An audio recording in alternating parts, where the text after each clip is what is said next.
terjadi pergeseran investasi portofolio global ke emerging market, sebagian sudah, dan juga ke emas. BUMN kita pastikan ya, untuk BUMN terus dijaga dan dikelola secara baik.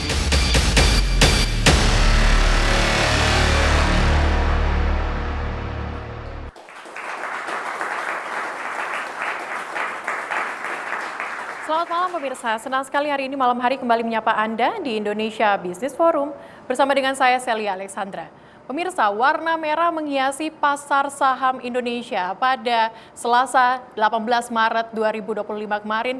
Trading halt diberlakukan pemirsa, turun sekitar 6,12%.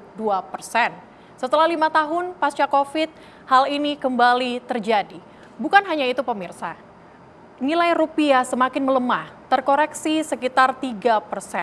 Apa sebenarnya yang terjadi dengan perekonomian Indonesia? Apa penyebabnya? Dan apakah ini akan berangsur-angsur terus terjadi? Kita akan bahas di Indonesia Business Forum pada malam hari ini pemirsa, dengan sejumlah narasumber yang kami sudah hadirkan di Studio TV One pada malam hari ini. Saya akan sapa terlebih dahulu, ada Bapak Fir Abdul Jamal, investor pasar saham. Selamat malam, boleh dipakai mic-nya Pak? Mic-nya boleh dipakai Pak. Pak Fir, mic-nya boleh dipakai Pak. Selamat malam. Selamat malam. Oke, selamat malam. Kemudian juga hadir bersama dengan kami ada Bapak Fatih, anggota Komisi 11 DPR RI. Selamat malam, Pak. Selamat malam. Dan juga di sebelah kiri saya hadir Pak Fitra Faisal, ekonom dan pengajar Fakultas Ekonomi Bisnis Universitas Indonesia. Selamat malam. Selamat malam. Dan juga terakhir narasumber kita, Pak Alfred Nainggolan, investor pasar saham. Selamat malam, Pak. Selamat malam pemirsa TV One. Oke, ini menarik pemirsa pembahasan kita karena pasti Anda juga menanti-nanti apa menjadi penyebabnya, tapi usai informasi berikut untuk Anda.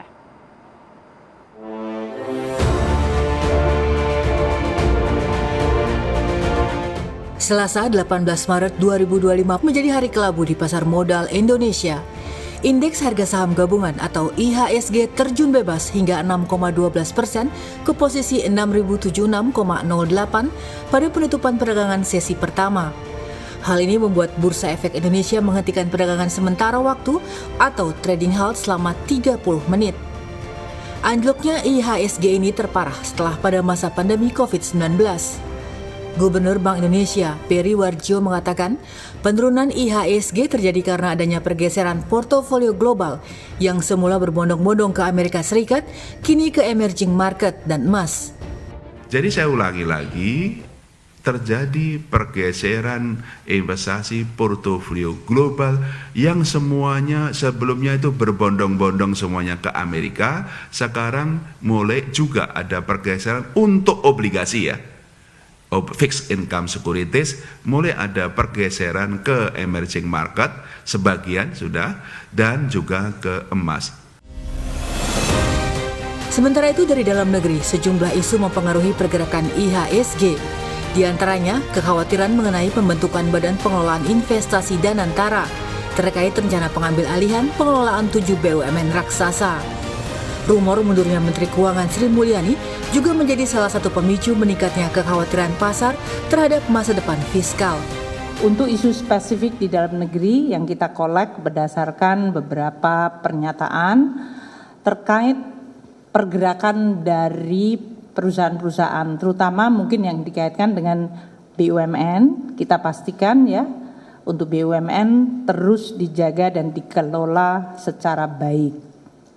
Kami menyampaikan pesan kepada BUMN dan nanti juga untuk Danantara yang akan mengelola BUMN itu, bahwa kepastian pengelolaan BUMN secara profesional, transparan, seperti yang selama ini Presiden Prabowo menyampaikan, itu menjadi prinsip yang terus akan dilakukan.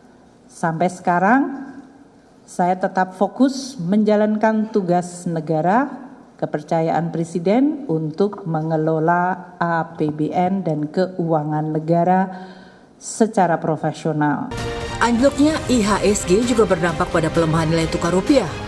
Menurut data Bloomberg, tahun ini rupiah merosot lebih dari 3% dan menjadi salah satu mata uang dengan kinerja terburuk di pasar negara berkembang.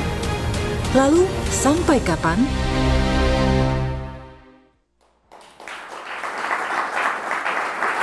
IHSG anjlok, rupiah melemah pemirsa. Saya akan tanya ke Pak Fir. Pak Fir, apakah ini sudah sesuai dengan prediksi Anda? Anda sudah memprediksikan sebelumnya bahwa akan terjadi trading halt penurunan 6,1%. Dan bahkan, apakah ini termasuk sudah masuk ke lini bottom atau titik terendah? Tanggapan Baik. Anda? Yes. Saya sudah ngomong ini dari 2 tahun lalu. Oke. Dan lebih keras lagi pada tahun 2024. Jadi apa yang terjadi? Saya mau rubah dulu narasi dan cara kita berpikir bahwa ini tidak crash. IHSG itu nggak crash. Karena kalau crash itu pasti nggak naik lagi. Kayak pesawat itu crash ya jatuh ya nggak naik lagi ya. Jadi ini hanya pembalikan arah. Pembalikan arah dari bullish ke bearish. Karena IHSG tidak memiliki mekanisme koreksi pasar yang disiapkan dengan baik, akhirnya apa? Pasar melakukan koreksi dengan caranya sendiri. Dengan cara brutal lah kalau boleh dibilang. Dengan cara seperti apa? Mereka jual. Mereka membeli. Kadang itu pemain besar, itu sudah beli dari 5 tahun lalu. Dan 5 tahun lalu itu kalau kita bisa pakai istilah, mereka sudah 5 tahun kembung. Kembung artinya ya profitnya ada, sekian T profitnya, tapi nggak bisa dieksekusi. Jadi kayak orang kalau trading, kayak trading di akun demo, profitnya gede tapi nggak bisa diambil.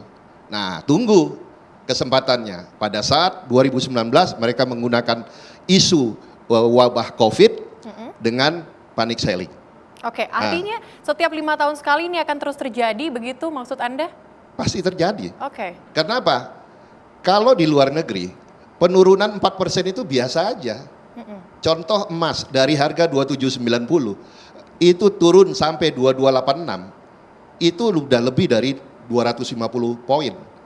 Tapi ya buktinya naik lagi tuh, malah menciptakan all time high baru 3060. Jadi kita harus menyiapkan marketplace ini harus menarik. Jangan marketplace yang kayak zaman Flintstone zaman dulu itu. Nggak ada lagi. Market ini harus dibuat semenarik mungkin. Oke. Baik. Oke, tetapi kan turunnya IHSG pasti ada penyebabnya, Pak Alfred. Saya pengen tahu dari pandangan Anda, apakah memang ini murni ada pengaruh global kah, atau domestik, atau pengaruh apa yang kemudian menurunkan IHSG? Ya, kalau kita lihat memang tren penurunan bursa ini udah mulai terjadi dalam 2 kuartal ya. Oke. Kuartal keempat 2024 dan kuartal pertama sampai saat ini ya. Jadi kalau kita lihat posisi tertingginya kemarin di awal semester kedua, kita sempat hampir mendekati 8.000, setelah itu penurunan. Dan kalau kita cermati memang sepanjang 2 kuartal ini, itu aksi jual asing itu sangat masif. Jadi kalau kita lihat, saya sudah melakukan sedikit korelasi ya. Dan ternyata memang bisa dikatakan bahwa ketika asing melakukan penjualan, jarang indeks kita mengalami hasil positif secara harian. Jadi ini menunjukkan bahwa memang asing itu cukup memberikan arah bagi pergerakan bursa. Jadi ketika ada net sell asing masif, biasanya hasil bursa kebanyakan negatif. Dan ini sudah terjadi tadi dalam 2 kuartal. Nah, kalau yang kita lihat yang kemarin sempat trading halt, kalau saya mencermati mikro tradingnya, itu memang ada aksi jual di 30 menit pertama bursa, itu yang di-lead oleh saham-saham 4 bank besar kita.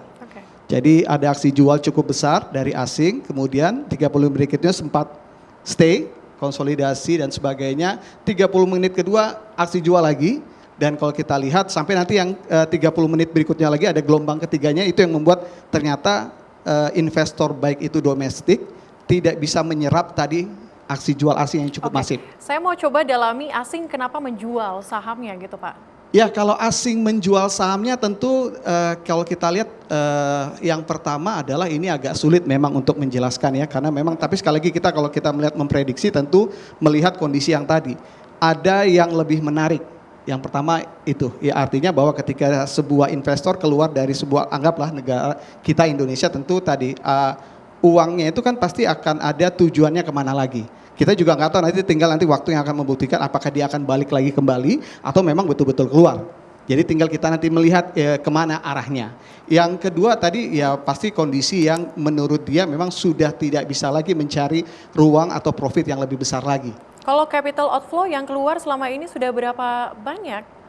Kalau year to date kurang lebih angkanya 32 triliun. 32 triliun. Kalau dalam 2 kuartal ini dari bulan Oktober 2024 sampai di Maret ini kurang lebih sekitar 66 triliun. Dan itu year to date 74-75% ini disumbang oleh penjualan 4 bank besar kita. Tapi kalau di 2 kuartal ini kontribusi 4 bank besar kita itu 82% asing jualnya. Dari 66 itu 82%-nya itu 4 bank besar kita. Oke, baik. Tetapi juga yang menjadi perhatian dari para investor adalah kondisi fiskal atau kondisi dari domestik kita. Pak Fatih, menurut Anda bagaimana? Apakah memang hal-hal ini yang kemudian memicu investor asing untuk out dari Indonesia? Iya, sebetulnya jika kita lihat kondisi ekonomi makro kita ini di dalam kondisi yang baik.